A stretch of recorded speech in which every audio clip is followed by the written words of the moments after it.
ഇല്ലേ? അതെ. അപ്പോൾ ഇതുപോലത്തെ എത്രയോ ബിസിനസ്മാൻമാരില്ലേ, ഇവരെയൊക്കെ കണക്ട് ചെയ്ത് ഇത്രയും ഫാമിലികൾക്ക് വേണ്ടിയിട്ട്. ഇതൊക്കെ ഇങ്ങനെ ഇത്ര വലിയൊരു കണക്ഷൻ അതുപോലെ ഉറച്ചു നിൽക്കണമെങ്കിൽ അതിൻ്റെ കേന്ദ്രത്തിന് എത്ര സ്ട്രോങ് വേണം.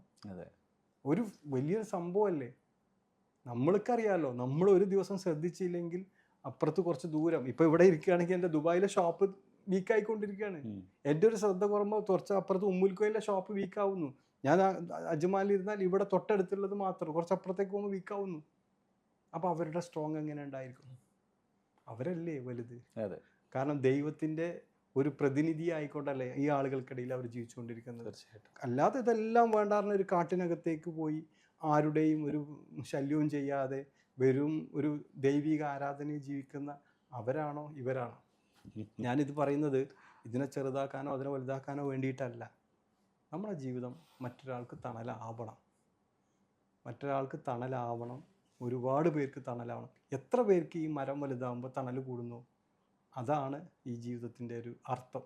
അതെ, തീർച്ചയായും. മരം ശരിയായ രീതിയിലായിരിക്കണം വളരേണ്ടത്, അത്ര മാത്രമേ ഉള്ളൂ. ഒരിക്കലും ശരിയല്ലാത്തൊരു മരം വളരില്ല രാജ്, അത് വെറുതെയാണ്. ശരിയല്ലാതെ ഒരു മരവും വളരില്ല. അത് അത്രയും മൈൻഡ് പവറും അത്രയും ഡെഡിക്കേഷനും ഇല്ലാതെ ഒരു മരവും വെറുതെയാണ്. അയാൾക്ക് വെറുതെ ആകാശത്തു നിന്ന് കിട്ടിയതാണ്. ഇപ്പോൾ ഞാനും അവനും ഒരുപോലെയല്ലേ, ഒരേ സ്കൂളിൽ പഠിച്ചതല്ലേ, പക്ഷെ അവനും ഉണ്ടാക്കിയിട്ടുണ്ട്, ഞാനൊന്നുമില്ല, അവനിങ്ങനെ വെറുതെയാണ്. അങ്ങനെയൊന്നും അത് വളർന്നു കഴിഞ്ഞാൽ വീഴുന്ന കോലം എല്ലാവർക്കും അറിയാം. ആ വളർച്ചയും ഈ വളർച്ചയും വ്യത്യാസം. ഇതിനു വേണ്ടി ശരിക്കും തോന്നുന്നുണ്ടോ? ഒരു ബിസിനസ്സും ശരിക്ക് കൃത്യമായി വളരുക, കൃത്യമായി ഉറങ്ങുക, കൃത്യമായി അതിനെ കണക്ക് നോക്കുക, റിവ്യൂസ് നോക്കുക, ഇത്ര കാര്യം ചെയ്തില്ലെങ്കിൽ എങ്ങനെ വളരാനാണ്? കഴിയില്ല. നമ്മളൊരു ശ്രദ്ധ വിട്ട് അതിൻ്റെ കണക്ക് ഇപ്പുറത്ത് കൊണ്ടുപോകാൻ ആളില്ലേ? ഒരു 50 പേര് വർക്ക് ചെയ്യാതെങ്കിലും ഒരു ചെറിയൊരു ഫാം ഇല്ലല്ലോ. ആ ഫാമിനകത്ത് ഇങ്ങനെ ഡെഡിക്കേറ്റഡായി നോക്കി നിന്നാൽ തന്നെ വളരാൻ പ്രയാസമാണ്. ആ സാധനം ഇത്ര വളരണമെന്നുണ്ടെങ്കിൽ അതിനുള്ള പവർ വേണം. മൈൻഡ് പവറും ശരീരത്തിൻ്റെ പവറും എല്ലാം വേണം, അല്ലേ? തീർച്ചയായിട്ടും. ബിസിനസ്മാൻമാർ, വീണ്ടും ഞാൻ അങ്ങോട്ട് തന്നെ വരികയാണ്, ശ്രദ്ധിക്കുക. നിങ്ങളുടെ ശരീരത്തിൻ്റെ പവർ, നിങ്ങളുടെ മൈൻഡിൻ്റെ പവർ, അതാണ് നിങ്ങളുടെ ബിസിനസ്സിൻ്റെ പവർ. നിങ്ങൾക്ക് എത്ര പവറുണ്ടോ, നിങ്ങളെ വിവരം, നിങ്ങൾ പഠിച്ചത്, ഇനിയും പഠിക്കാനുള്ള ആർത്തി, ഇനിയും പുതിയ പുതിയ ടെക്നോളജിയോടുള്ള ആർത്തി, അത് നമ്മളെ ബിസിനസ്സിലേക്ക് കൊണ്ടുവരാനുള്ള ആർത്തി, അത് തന്നെയാണ് നമ്മളെ ബിസിനസ്സിൻ്റെ വളർച്ച. അല്ലാതെ വേറെ ആരും നമ്മളെ മുമ്പിലേക്ക് പുറത്തുനിന്ന് കൊണ്ടുവരുന്ന പ്രതീക്ഷിച്ചിരിക്കുന്നത് വിഡ്ഢിത്തമാണ്. ആർക്കെങ്കിലും ഏതെങ്കിലും തരത്തിലുള്ള ഇതിൽ പറഞ്ഞ കാര്യങ്ങളിൽ എന്തെങ്കിലും സംശയങ്ങളോ അല്ലെങ്കിൽ വിരുദ്ധാഭിപ്രായങ്ങളോ ഉണ്ടെങ്കിൽ തീർച്ചയായിട്ടും ഞങ്ങളതിനെ മാനിക്കുന്നു.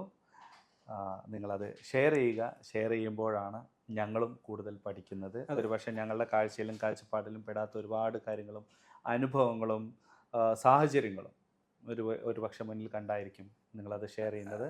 അങ്ങനെ ഷെയർ ചെയ്യുമ്പോഴാണ് ഞങ്ങൾക്കും അത് മാത്രമല്ല രാജ്, നമ്മൾ ഈ പറഞ്ഞതിൽ ഒന്നിനേക്കാൾ വലുതോ ഒന്നിനേക്കാൾ ചെറുതോ അല്ല.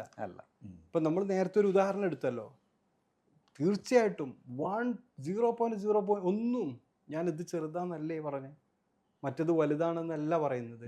നമുക്ക് പഠിക്കാനൊരു അവസരം ഇടുന്നുള്ളൂ. ഇതിനപ്പുറത്തുള്ള ഈ അഭിപ്രായം 100% ശരിയായിരിക്കാം. കാരണം ഞാൻ പോയ വഴിയല്ല, ഈ അഭിപ്രായമല്ല ശരി, ഈ അഭിപ്രായമാണ് ശരി എന്ന് പറയുന്ന ആൾ പോയിട്ടുള്ളത്.